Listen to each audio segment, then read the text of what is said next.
Good evening, and of course it's a great pleasure that I'm going to introduce the speaker for this evening, Pat Fontaine, for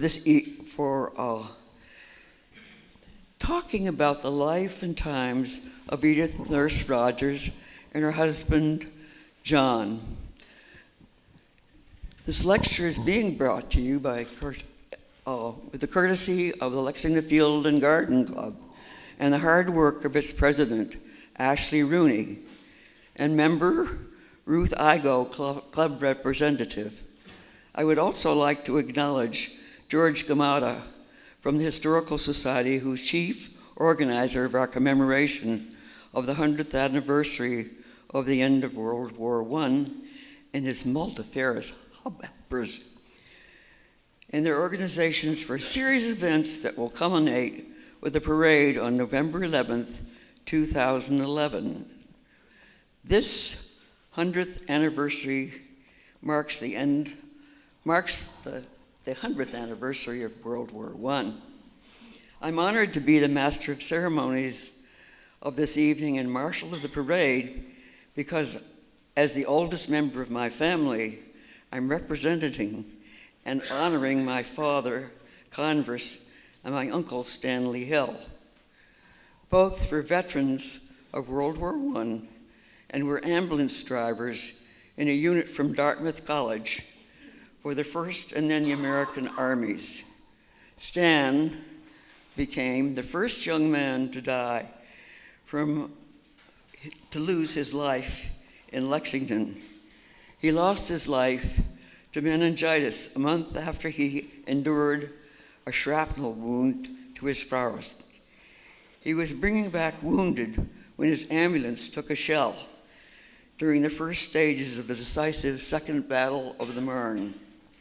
He carried a camera, not a gun, and I think some of you probably seen some of the publicity for the whole celebration, and that's a picture of Stanley with his camera. John Jacobs and Edith Norse Rogers' political life, and especially their support of veterans, spanned a period of almost 50 years and 2 world wars. As a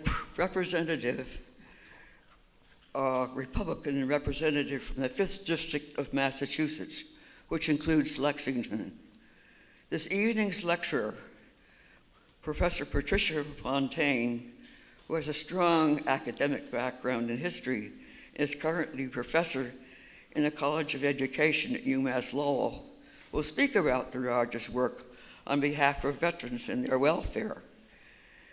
Professor Fontaine has spent years researching the historical legacy of this amazing couple, and I asked her tonight, how's the book coming? She's been planning a book for years and years. She tells me it's out for publication, and it will be called The Angel of Veterans. To put our celebrations lecture tonight in some kind of historical perspective, John Jacob Rogers was first elected representative to Congress from the 5th Middlesex in 1912, about the time that my father, Converse, and his brother, Stanley, graduated from Lexington High School. Upon John's death, Edith ran as a rep for her husband's seat. She started her tenure of 35 years as our representative in 1925, 18 days after I was born. I remember casting a vote for her in my youth, and thereafter until she died while campaigning after 30 years of service in the United States Congress. Notably, she co-sponsored the Women's Auxiliary Army Corps, the WACs, and the GI Bill in the 1940s. The latter allowed hundreds of GIs to go back to school, including my late husband, Norman Stoltz, a Navy vet who attended MIT, where I met him on a blind date in 1946. Again, with great pleasure, Professor Fontaine.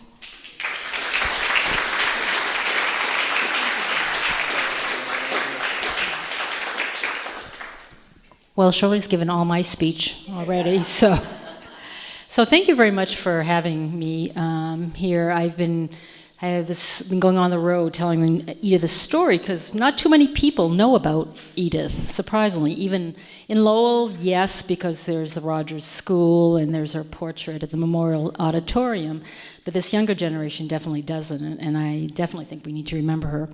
Her name is really Edith Norse Rogers, but veterans called her Edith Norse Rogers for a reason.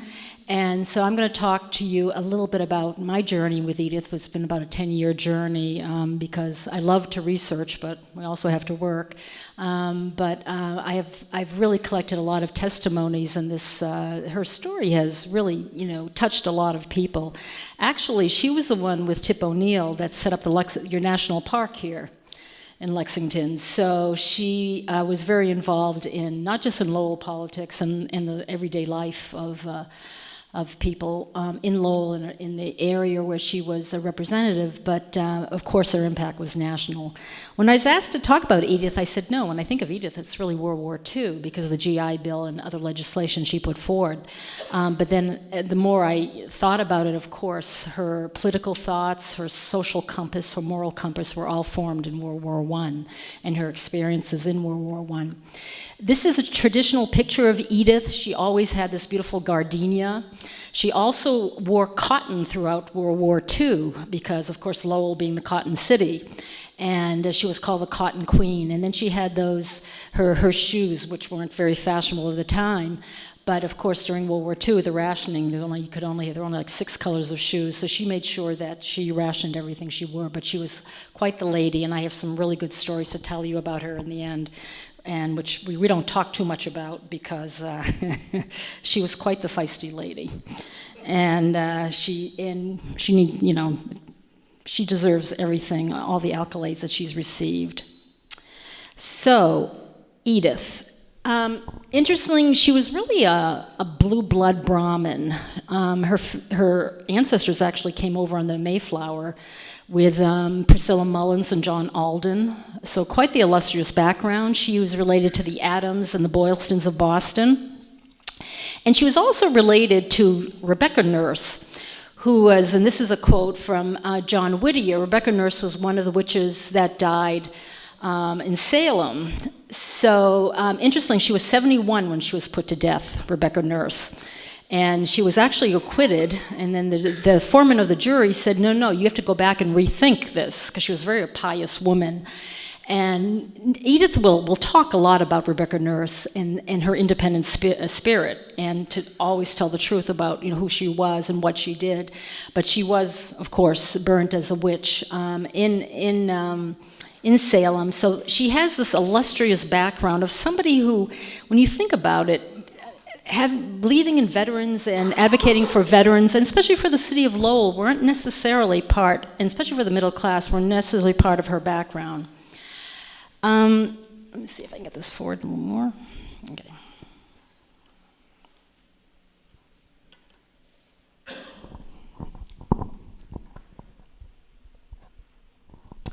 She grew up in Saco, Maine.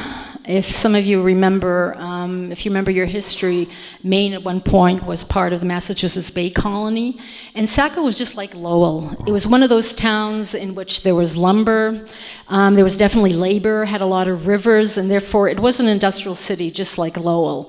Especially known for its nails. By 1850, it was making almost 8,000 pounds of nails and selling it all over the country, and also known for its mills. Like Lowell, Lowell had the mill girls in the 1830s and the 1840s. Saco had their own girls, but at one point they brought in French Canadians who actually just walked across the border and worked in Maine, and the Scottish Irish, supposedly, who brought the potato to Maine and came in the 1850s.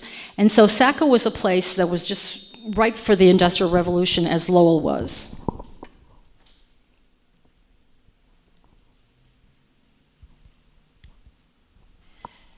This is a picture of Edith that I found. Very young girl on one of those poster cards. She was born in 1881. She had a young brother, Benjamin, and she was quite the apple of her father's eye and quite influenced by her father.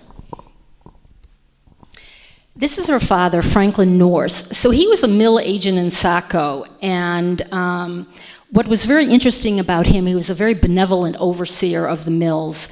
He respected a 10-hour workday. He also opened a school for any of the workers' children under the age of 15.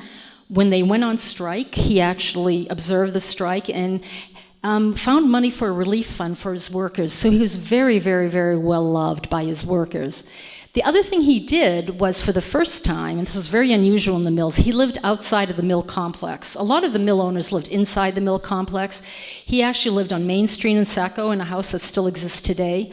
And he really influenced, I guess, the sense of equality and the sense of fairness that Edith had throughout her life. He moved to Lowell in 1895, and he ended up working also as an agent in one of the largest mills of Lowell, the Lawrence Mills.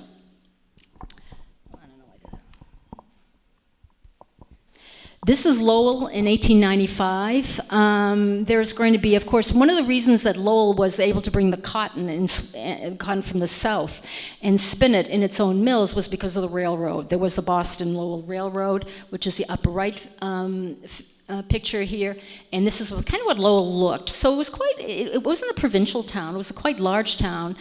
And Edith moved to Lowell. And moving to Lowell, she moved in one of the most elegant streets of Lowell, in Andover Street.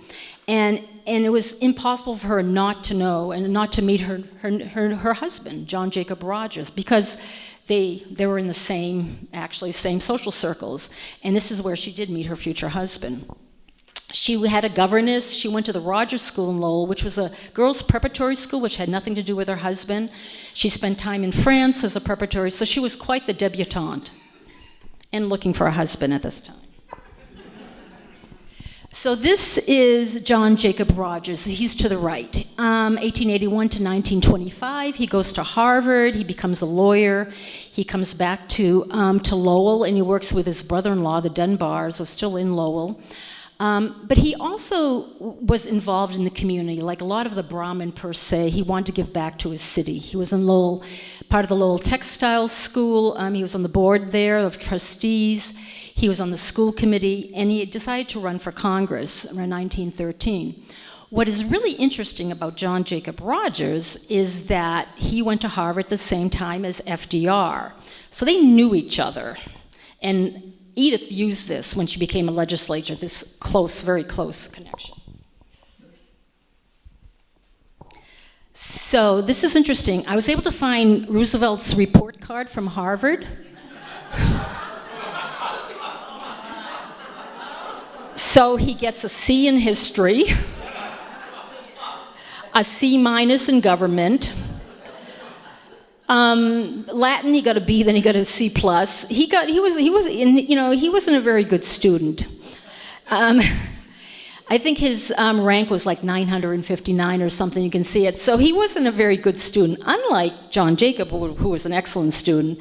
But, so they knew each other. They were in the same social circles, as I said again, but he wasn't somebody who was, a very good student. John Jacob got A in history and government. So John Jacob is elected to Congress from Lowell in the 5th District. In the 5th District, it was interesting during that time, it was really half Republican and half Democrat. So the vote could go either way. And what was extraordinary about Edith, even during FDR's tenure and during the New Deal, she won every election. And she was the oldest, the longest representative until about 2 years ago, when a woman representative from Maryland ended up beating her. But up to about 5 years ago, she was the longest serving woman representative in the House of Representatives. So he goes to Congress, and he right away, he decides to join the Army in 1918. Because he was a congressman, under the Manpower Act, he could have been deferred, and they said, no, if you're a member of Congress, definitely not, you don't have to. He didn't have to go into the Army. But he didn't put his name as legislature on the application. He put it as lawyer, because he really wanted to go into the Army. And then by the time he wanted to enlist in the Army, the war was almost over. But in Congress, and one of his first acts was actually to reimburse, not really GIs, but veterans during the time who were on furlough. They still had to pay for their own medical, they still had to pay for their expenses going back and forth from camp. So this is one of the acts that he wanted to make sure that was passed, and it was passed. But his real fame is the Rogers Act of 1924, and there's a gentleman here who talked to me about, Mr. Bruin, I remember, from the Bruins, yes, whose father was part of the Foreign Service, and he's the one who actually established the Foreign Service. So during this time, there were consulates, and there were other, organizations within the Department of State, but there wasn't one strong arm of the Department of State. So he's actually the one who created the Foreign Service. And with creating the Foreign Service, what he also did was create the Foreign Service exam. So it was an exam on merit, you had to pass it. So he wanted to make sure there wasn't any nepotism per se, in the government. So that's really something which was a very strong, something that he definitely wanted to make sure that passed, and it was passed. The other thing, so I'll talk about Edith and all this. So we don't know how political Edith was, but people who knew Edith realized that she had quite the influence on her husband, like every good woman does, right? So in 1918, she goes off for a fact-finding mission to Europe, and the Americans are still fighting. Her boat that she takes is actually attacked by a U-2 boat. It wasn't destroyed, and she ends up in London. And so that's going to be here, her really where she wants to be. And she decides to work in a hospital. She's not a nurse, but she knows she can help out. She works from 6 a.m. to 9 p.m. And she writes a lot about this. So she really sees the effects of war, right away. So in the hospital, I've been trying to find pictures of her during that time, and I can't, but this is a picture of a lot of volunteers, and what she saw in London, which is going to be her other mission, a lot of contract workers, not nurses, because nurses during the time were part of the American Army, but other women who came out and helped in the war effort. And she realized that these women weren't compensated at all and weren't protected by any laws, unlike their British counterparts. So she always had this, this in her brain. She just kept these experiences, and then later on, hoping that at one point she could either influence her husband or on her own do something. So this is a picture of the London hospitals. The next picture is kind of my France World War I. I was telling this story to my students, and they actually asked me how old I was in World War I. Then I realized that, and these are future history teachers, so I realized they have no concept of time. And I said I wasn't even born in World War II, but I can talk a little about World War I. And of course, when I started teaching, what I do is prepare future history teachers. I didn't want to embarrass them, but now I have no problem saying things like that's probably one of the stupidest things I ever heard. But anyways, time is, and I really worry about this generation. When I started teaching history at the university back in '86, Vietnam was still something our students could, relate to. They either, their parents fought in Vietnam. And then I thought the other day, I was talking about 9/11. When you think of that, okay, that's 17 years ago, and my students are 21 and 22. They were so young, and so it's really, you really need that time reference point, and I worry that, they're losing any type of point of reference from their parents or the grandparents to talk about the past. Because in my family, we talked about the past all the time. So my grandfather's French, and he ended up in the First Battle of the Marne, and he was bayoneted, and so he was sent back to Paris. He was a policeman in Paris. He was sent back to Paris, and then he ended up the war being a policeman in Paris. And so we're talking, I can't imagine being bayoneted, but he said, what you have to remember, there was this one battalion of German officers, because there was a high rate of death on officers, unlike in future battles where it was especially just you're enlisted. But there was this one battle of elite officers, and on the bayonets they had little hooks. So when they stabbed him, they would also, hook on something like his intestines, and he lost about half his intestines. But they sewed him up and they sent him back to Paris, where he recovered and then became a policeman in Paris. So, very interesting. I've been I'd say at least 12 times for the battlefields on Normandy in World War II. This is my closer connection. About 2 years ago, I said I have to really visit the World War I battlefield. So some of these are pictures that I took, or at least of a museum in Meaux, which is outside of Paris, was a phenomenal World War I museum. And then this is an ossuary. This in Douaumont, which there are 30,000 bones. Which you can see, it's a used cathedral with these these plates of glass, and you can look inside. So the man on the left is called the gueule cassée, which are the broken faces. So when you think about it, this is an era, and I'm going to talk a little bit about this. Somebody here from Fort Devens about what were the medical advances during this time. During World War I, so many people died. We think Thomas Keane, who wrote a book on World War I, thought that in one battle of the Somme, almost 1/3 of the officers died just because they couldn't get medical attention. But the one thing they did learn in World War I was plastic surgery, and became quite the advanced stage. So this gueule cassée, there was a whole hospital of plastic surgery. They also started to use X-rays, and they also began bone grafts on these soldiers. Because when you think about it, if a soldier, by 1918, you really had this trench warfare. So soldiers would come out of the trenches, they would have their helmets on, and any explosions of shells, or if they were crawling in this no man's land, what was going to be hit first was the face. So almost 15,000 of these French soldiers were of this condition, but quite the advances when it came to prosthetics, which Edith is going to remember, especially when she's thinking of the disabled veterans, and she went to France and went to the battlefields and did meet some of these gueule cassée, and she actually saw the ravages of the war. I think one thing you have to remember about World War I, very different than World War II, it was very much a rural war. It happened in the countryside. So if you go to the battlefields of Normandy, other than the battlefield per se, or if you go to the cemeteries, there were many, many destroyed villages, but it wasn't an urban war. It was an urban war, sorry. It wasn't a rural war like it was in World War I. You go into the eastern part of France and you just see trenches and trenches and just these huge, huge craters all over. And these martyred villages, which they never rebuilt because they wanted to remind you. And I remember years ago when I was young, my parents, they took us to every horror place. They wanted me to remember about war, right?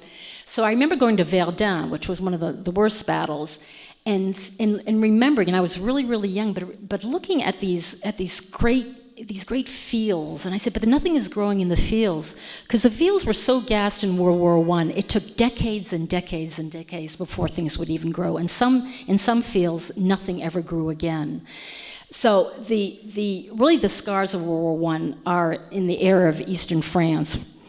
And of course, you have all that psychosis. Because one thing you have to remember about the French, they say that there was a Franco-Prussian War in 1870, which some of the French call, this is the First Reich Tour. World War I was the Second Reich Tour, and World War II was the Third Reich Tour, and the Germans were coming again.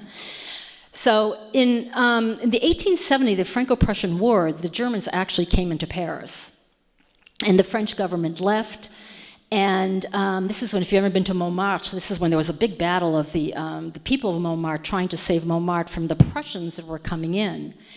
And the Germans actually, it was during the Franco-Prussian War, they stayed in France for three years, occupied it, until the French paid back these reparations, the same reparations which the French are going to give the Germans in World War I, because it's all about payback. It's all about payback between the Germans and the French. And the other thing which is really interesting is that when the Prussians came into Paris, they also had some Russian soldiers, because Prussia is one of those odd man lands where part of it belonged to Russia, part of it belonged to Germany. And when the Russian soldiers were in French cafes, they would say "bystre, bystre," which is quick in Russian, ended up becoming bistro, and that's how they got the name of bistro. So "bystre, bystre." The taxi of the Marne, of course, which we really can't equate it to the ships in Dunkirk in World War II, but they did save France in many ways. The beginning of World War I was actually a mobile war, right? Troops were moving. Everybody was moving. And the Taxi of the Marne, what they did was they left Paris. There were 10,000 taxis in Paris before World War I. 7,000. Then by the time World War I came, there were only 3,000 left because all the taxi drivers ended up being part of World War I. And what they did is that this is how they delivered troops, because they really thought Paris was going to be invaded. So they delivered troops to the Marne Valley to protect Paris, because it's not that far from Paris. So the Taxi of the Marne is part of that myth of saving Paris and the unity. So once again, it was saved from the Germans until 20 years later. The other thing is, of course, these martyred cities. I mean, there's some cities, they just don't exist anymore, which has become a real problem to the older generation when they're trying to say, well, I was born in this city, or my parents were born in this city, and that city doesn't even exist on the registers anymore, completely obliterated. This is a great view from the sky of what the land looks in. So you can see the potholes, which are these craters, and the trenches. Because the trenches actually are going to go from the Swiss border all the way to the North Sea. It scarred the landscape to the point that it was unrecognizable. Okay. Then, of course, 20 years later, we're going to be fighting, but in a different part of France. So that's kind of my connection. So Edith goes to London, goes to France, does her fact-finding tour. She just wants to see, and she really wants to see what the veteran has to say about war and the services that they're getting. So she decides to go to the Walter Reed Hospital, and she volunteers one more time, and she's she's called a gray lady just because of her uniforms. But she spends a lot of time there. And John Jacob and Edith, what they do is that they're quite the socialites. They have a lot of money because John Jacob's family, his mother was part of the Lowell Mills. They were in the Lowell Mills. They were flathers. So they have a lot of money and they entertain. And the rite of the passage for any junior legislature was to go to the New Year's Eve party at the Rogers, which they did. And Edith, of course, continued this tradition.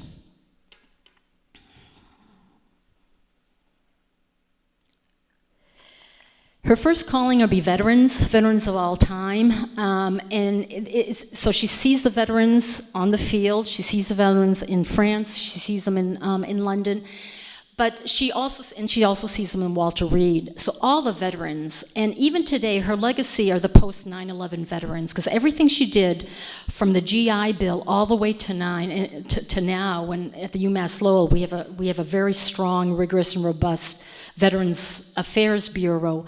This is all because of Edith. Korean War, of course, they're going to update. This is a statue in Washington D.C. of the monument. They're going to update the GI Bill, and of course the landing in Normandy. So she is the woman of the time when it comes to the veterans. So here she is.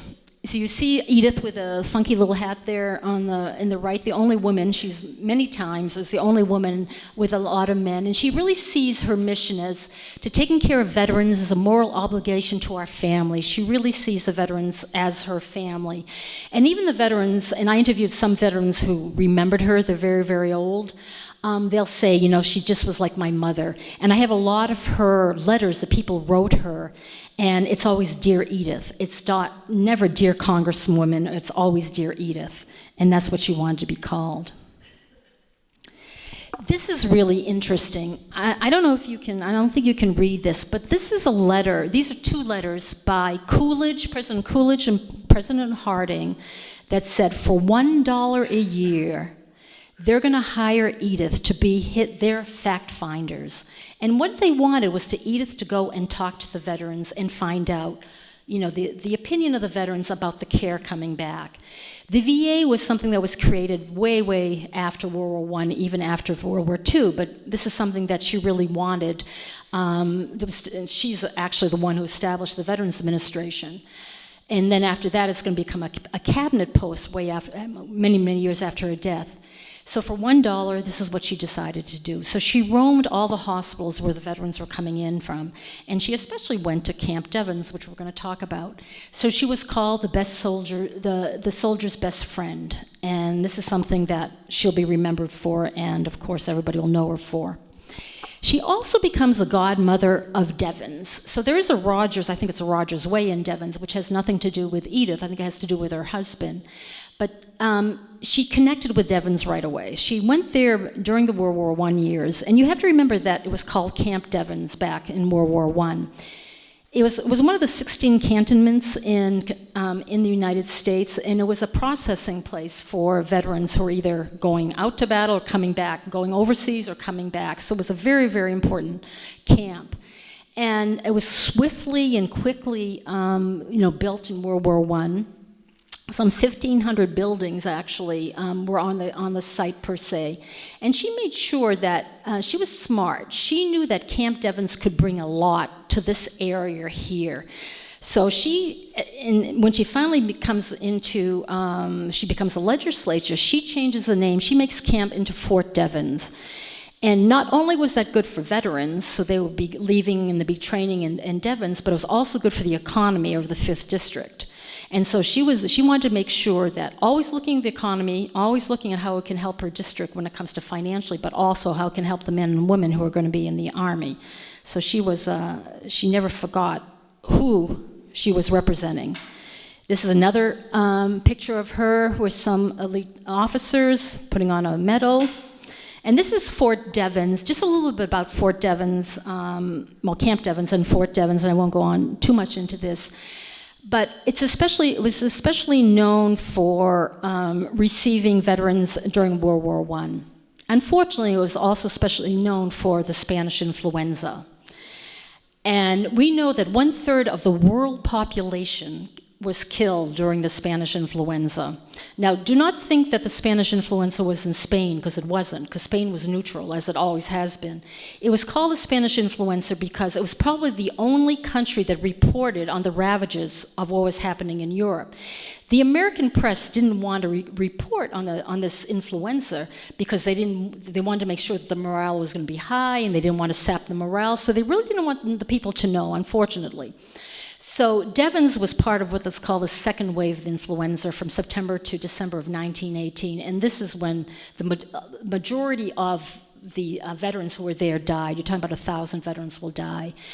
And part of it is because we didn't know anything about viruses back then. Okay, we didn't know anything about how it worked, this influenza, which is called, of course, the flu. Back then it was diagnosed as pneumonia. And of course, the idea of quarantine, so at one point they said we have to start quarantining, and then we did start quarantining. But it did take some time before they realized what it was and recognizing it as a virus. But Devens is really known for being the one area around here that was hit very, very hard by the Spanish influenza, or the flu. It's another picture of the camp. Quite a lot, I think, bigger than it was now. But so this is Edith. So what's really interesting about Edith is that we're saying, well, how could this woman have this, this illustrious political career? Did she have any training? Well, she did. One, because she listened to her husband. She went to a lot of the sessions in Congress. In 1924, she actually became an elector for the state of Massachusetts. Her husband was elected as elector, but he couldn't because he was in the legislature. So she already had some rudiments of a political education. What's interesting about her and about many, many other women was that they were called, I guess we can say that she accepted what was called the widow's mandate, all right? So this was an illustrious club of women who grew up in the progressive era and decided to take on their husband's voice and the husband's mandate. Now, the men who were controlling, the whole government, they just thought, okay, nice Edith, your husband says this, we want you to follow, his footsteps and don't say too much, and maybe you don't want to run again. And Edith says, absolutely not. She said when she was campaigning, and one thing she says, I don't want people to think, I don't want them to vote for me because I'm a woman or I'm not a woman. Being a woman is irrelevant in this campaign. She does say that she was a Republican by conviction, and her heart was Republican. And her first official act, which was really interesting, is that she was always known as Mrs. John Jacobs Rogers. When she was elected, she decided to change her name to Mrs. Edith Norse Rogers. So she was separating herself from her husband, except she did follow with his campaign for veterans, but she made sure that her voice was heard.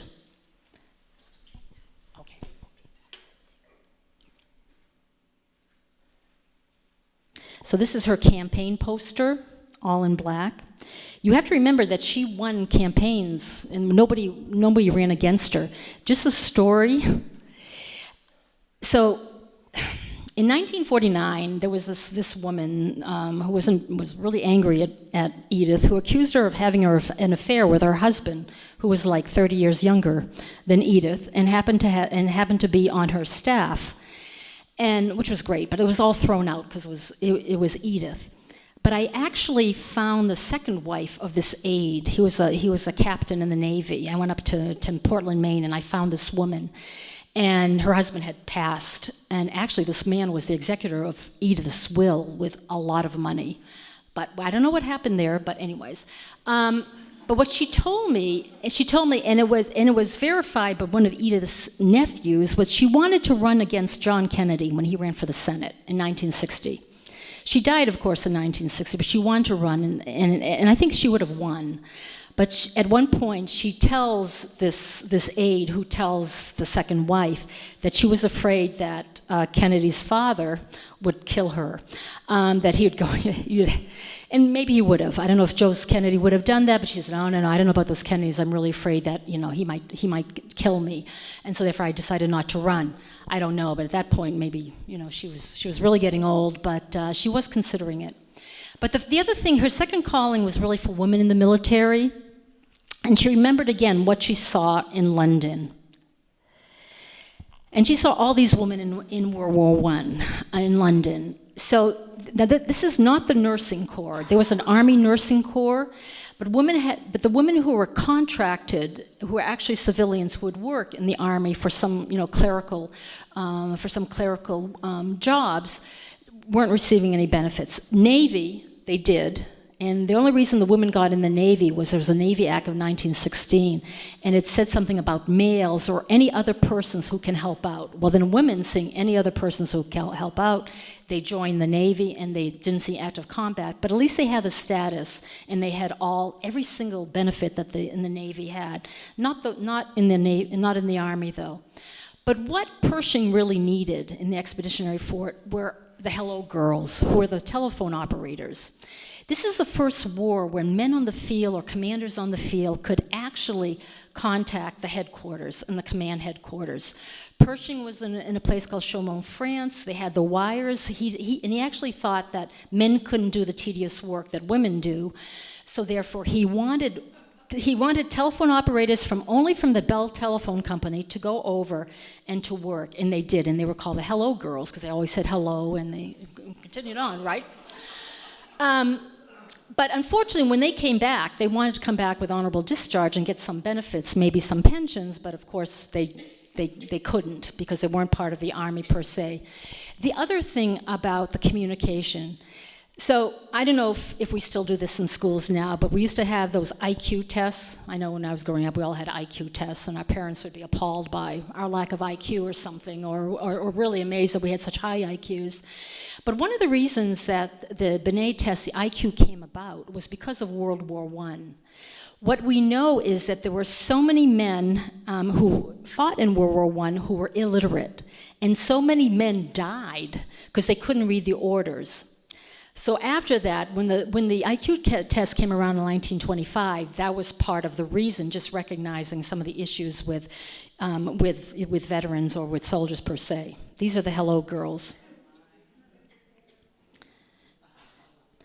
So what did Edith learn? What she learned when she finally came to office, and this is fast forward, was she formed the WACs.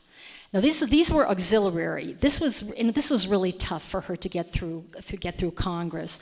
But we know that we wanted women to replace men in some of those arduous menial jobs, right? So she put forward the Women's Army Auxiliary Corps by 1941.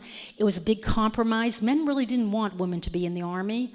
And they had some benefits, but they didn't have the benefits of insurance, life insurance. They didn't have the benefits that they had been captured overseas, and if they'd been taken into a prisoner of war camp or whatever, they wouldn't be protected under the Geneva Convention. But this is the first step in giving equality, and for the WACs to become the WACs. So about 150,000 WACs by 1941. And then, of course, this turned into what's going to be the WACs, which is the Women Army Corps later on by 1943. And these were the women were part of the Army, but still not really. But they found themselves all over the globe. After the Normandy invasion, a lot of them went over to Eisenhower wanted them to go into the European theater. They also, surprisingly and ironically, they also recruited the Nisei, which is going to be the second generation Japanese American women who they had interned in camps like 5 years before to go to Tokyo. So they also went over as translators. So the women did an enormous job. What was really interesting, the WACs, the WACS, who were here in the United States, they gave them less rations than men because they thought they weren't as muscularly built and they didn't need to have as much food as men. But this was an enormous force in all the areas of the Navy, the Marines, and of course in the Army. They won't be part of really integrated till 1978. They were always a separate part of the Army. Up to 1971, if you were pregnant in the WACs, you were dismissed. So it wasn't until 1978 they really were recognized for who they were and what they could do. Of course, the third calling was Lowell. I won't do very much about this, but the Depression ended when the war began in Lowell. Lowell was always cotton mills, but there was the Depression, the real Depression, and Lowell really never did survive. But women were always in the workforce. When we talk about Rosie the Riveter, it's kind of really a misconception because women were always working in World War I in war factories, and about 20% of women always worked in the factories. But I love this quote. It says, "Working wives have been the rule rather than the exception in Lowell for a long time. No draft was needed to get them in the factories." So it looks like the feminine contingent is saving the bacon as well as cooking it whenever it can buy it. So, and I don't know, if any of you can remember Lowell during World War, during the factories at least. I mean, GE was in Lowell. They had, so therefore they had rockets that were built in Lowell. Atlantic Parachute Company was in Lowell. They had an ordnance company. They were building shells in Lowell. 1 out of 2 sailors wore uniforms that were made in Lowell. Corduroy robes for all the Army were made in Lowell. The Joseph Pilling Company that made shoes, they had great contracts, and there was 100% war effort in Lowell. The war ended, and that ended Lowell, so in many ways. Her fourth calling was going to be the unknown soldier. I don't think people know too much about this story, but it's really a fascinating story. One is the bonus army, also was the quote, which I said, "The unknown soldier, not at Arlington, but forgotten at Matecumbe Bay." The bonus army, I don't know, I think it's a story that should be told and told more. It really was an issue of national calls for fairness. The problem, so these veterans were coming out of World War I, they weren't given their pay. We know that in World War I that if they paid out what was due for these veterans and pensions for veterans, it would have sapped the economy, the GNP, by 43%. In World War I, we were still paying benefits for Civil War dependents, not the wives, but also the children, so that would go that far back, so there wasn't any money. Hoover and FDR, they said, we just can't sap the economy. We have to get out of this depression. We just can't pay these veterans. So, of course, there was this march on Washington, and it was called the Bonus Army. What was interesting, that the people who were there with bayonets and rifles were George Patton, who is quite the SOB in many ways, but that's a whole other thing. I mean, I really respect him. I actually went to Luxembourg this last summer to go on his tomb, but Ike was there, Patton was there, Ike was there, and it was I can't imagine these veterans facing, the soldiers of that day.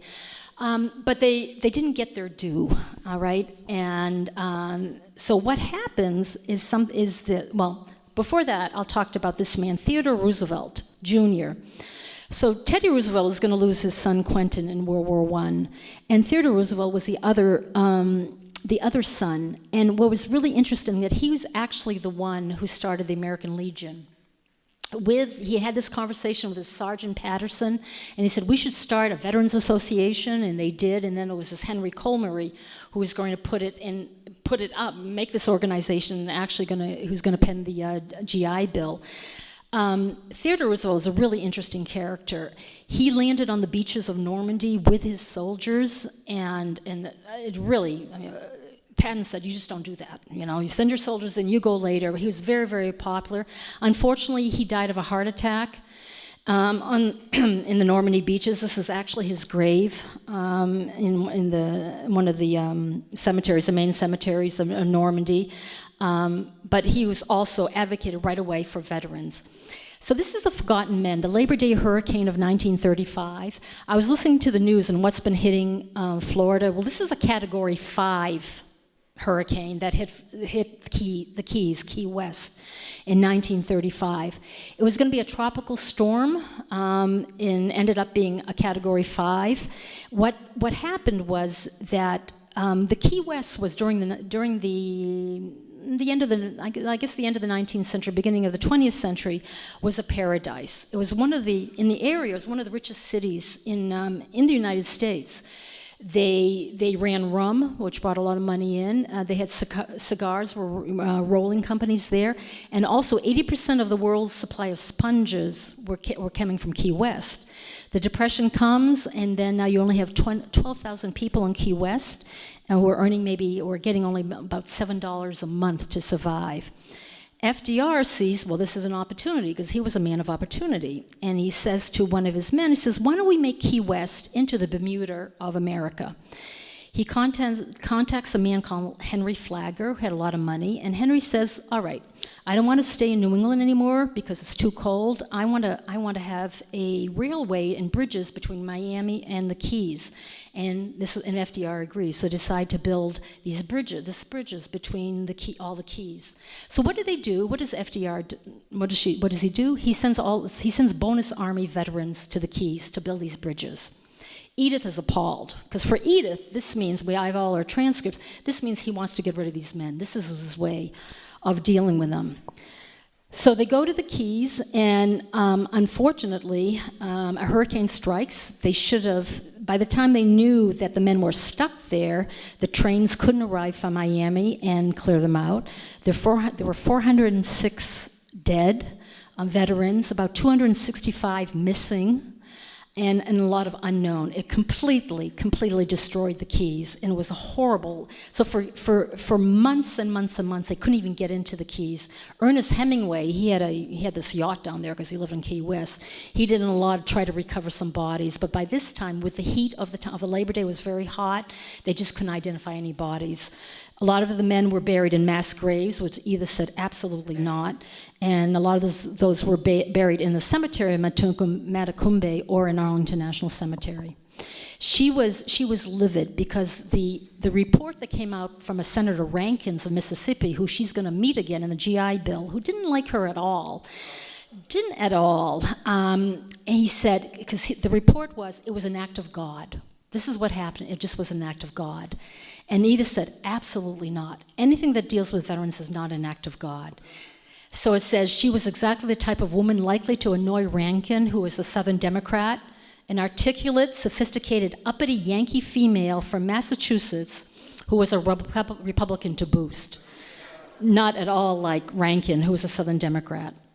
And then her final call was the GI Bill of Rights and the VA. FDR, he remembered what happened to the bonus army, and what was ironic was actually Edith voted against the bonus army bill to pay the veterans. Her greatest regret is the legislature, but she actually thought in the Depression it was, the United States needed that money and not pay it out. And what FDR did, and I love this quote, that the GI Bill was similar to the spirit of the New Deal, that government could regulate and provide, but not do. Great quote. And so, of course, it's going to end up being the Servicemen's Adjustment Act of 1944. It almost wasn't passed. A lot of it had to do with with Rankin, who is one of the chief members on the committee, very anti-Semitic. In the history of a lot of the Ivy League colleges, Jews were not permitted into a lot of Ivy League colleges before the GI Bill. Rankin did not want the GI Bill to be a colorblind legislation. He did not want to give the same benefits to African Americans and to whites, so it was a very acrimonious, and ended up that one legislator from the South, we needed his vote. He was sick, he went home, they provided a plane for him to come back to Washington to vote, and of course it was passed. Definitely colorblind legislation for everybody. Not necessarily very favorable for women, because there were no spousal benefits for women, because the spouse was always the woman, right? So when a man stayed home with the children, there weren't necessarily any spousal benefits. But as all of us know, it really changed. It made America a knowledge society. These men who were going into the classrooms with all these young undergrads with beanies on their head, who had all these experience of landing on the beaches of Normandy, and they ended up getting the highest GPAs for years and years and years. So it was quite the legislation which we can't forget about, and which still is very much in existence today. This is Edith. You can see looking at prosthetics. She had seen what happened to the GIs in France, wanted to make sure it didn't happen. So she made sure that she provided prosthetics under VA, that the VA was going to be a place where all GIs could go to and receive these services, as well as cars, adapted cars, which also was something that she really voted for and was able to pass legislation. Almost 70% of her legislation was for about veterans. This is her in back of FDR signing the GI Bill, which of course she's going to be so thrilled about. Some really great pictures of her.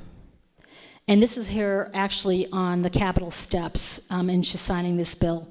The one thing she wanted to do was also set up VA hospitals, and of course there's the Edith Norse Rogers Hospital in Bedford, the Bedford VA. And she wanted to make sure, because at one point the VA was who was going to take part of the educational, who was going to make sure that all the GIs got their educational benefits. At one point it was going to be the Department of Education, which thank God they didn't vote on, so now it was actually the VA.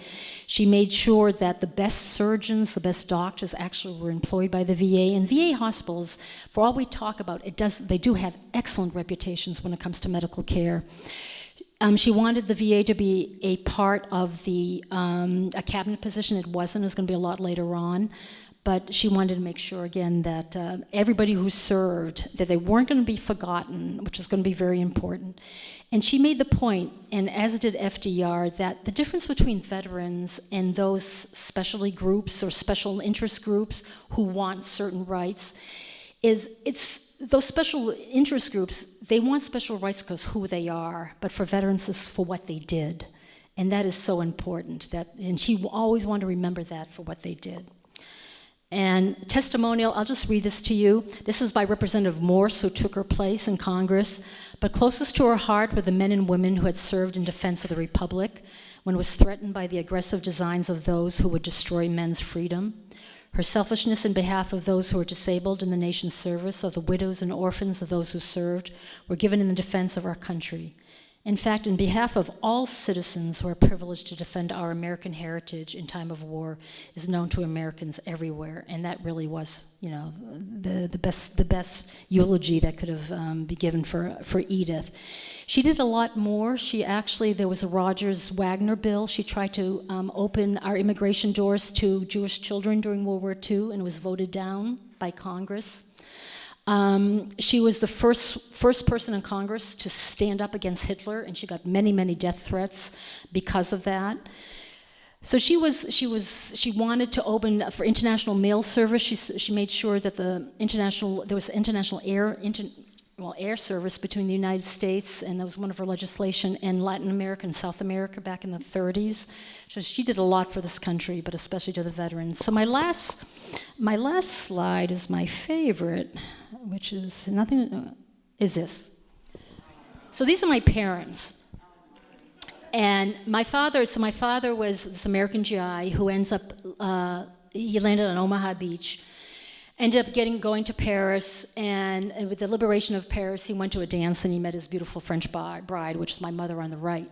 Unfortunately, he was a 100% disabled veteran, so he had talked about Edith. And, Edith died in 1960, and, I didn't know Edith at all, but he kept on talking about this woman, and I never really made the connection between veterans, and I used to go see my father at the VA, because many years later he still was receiving services and operations in Manchester, New Hampshire. And when I finally got to Lowell, I said, everything is Rogers here, and I finally made the connection between Edith and what he had done, what she had helped my father, even though he was in New Hampshire and outside of the 5th District. So this is what it's all about. I mean, all of you are going to be, you're celebrating November 11th, 1918, the end of the war, and we all know it was, the 11th hour, the 11th month of 1918. But my father, he was an Italian. He was born in the United States, but his father was an Italian immigrant and he came here in 1910, and he tried desperately to get into the Army. He really wanted to, and there are a lot of immigrants who wanted to get into the Army in World War I, but he wasn't able to do so. My father really felt that, it was up to him to carry that torch. And my father was quite old. There was 10 years difference between my father and mother by the time he enlisted. So that's my story, that's Edith's story, and any questions?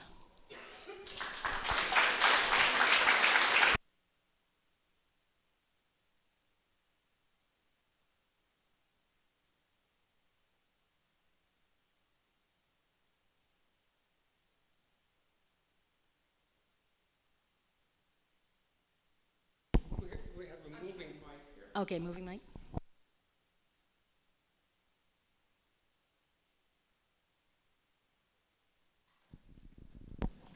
My question was, did Edith and Eleanor have any interactions? Yes. Edith calls her relationship with the Roosevelts, they were on a twitting basis.